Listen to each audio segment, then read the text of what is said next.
All right, earlier today, the Israeli Prime Minister Benjamin Netanyahu addressed members of the U.S. Congress where he recounted the horrors of the October 7th terror attacks and took aim at anti-Israel groups. They were all over D.C. today. Take a look.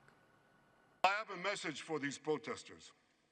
When the tyrants of Tehran, who hang gays from cranes and murder women for not covering their hair, are praising, promoting, and funding you, you have officially become Iran's useful idiots. Some of these protesters hold up signs proclaiming gays for Gaza. They might as well hold up signs saying chickens for KFC. These monsters. They rape women. They beheaded men. They burnt babies alive. They killed parents in front of their children, and children in front of their parents. They dragged 255 people, both living and dead, into the dark dungeons of Gaza. Kamala couldn't be bothered to attend the speech, boycotting it, opting instead to address, this is a very important speech, a sorority in Indiana instead. And while Prime Minister Netanyahu spoke, chaos broke out all over the streets of D.C. as thousands of anti-Israel protesters, the ones that Kamala has been supporting and giving aid and comfort to, likely Kamala voters, descended on our nation's capital. They wreaked havoc, burning American flags, replacing American flags, attacking police officers. Looks like an insurrection. Where's Liz Cheney when you need her? And yesterday, one anti-Israel group unleashing maggots and crickets at the hotel where the prime minister is staying in Washington. Warm welcome from the left.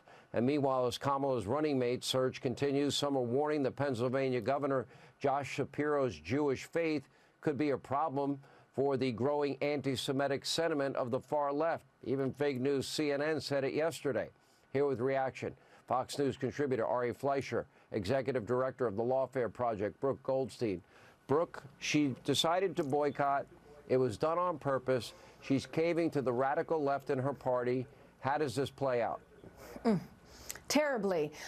First of all, Sean, I want to thank you for having me on tonight to discuss what I believe to be a historic speech on behalf of the Prime Minister of Israel, because as he said, we are at a crossroads right now. The future of Western civilization depends on whether or not the United States helps Israel defeat Hamas and radical Islamist terrorism, or, on the other hand, opens its borders, allows pro-Hamas mobs and pro-Hamas money into this country to politicize the Democratic Party and to radicalize our population. Because I'm not worried about whether or not Israel is going to win its multi-fronted war against Iran and its proxies.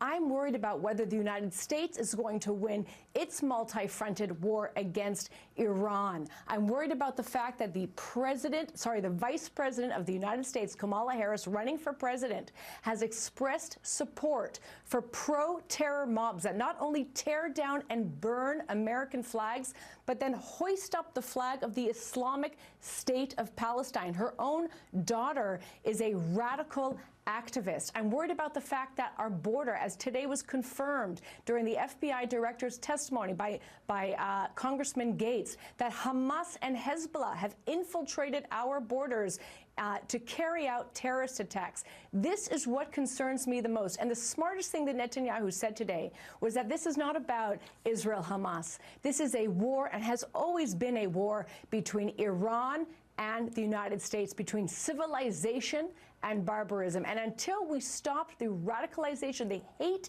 indoctrination happening throughout the Middle East, there will not be peace.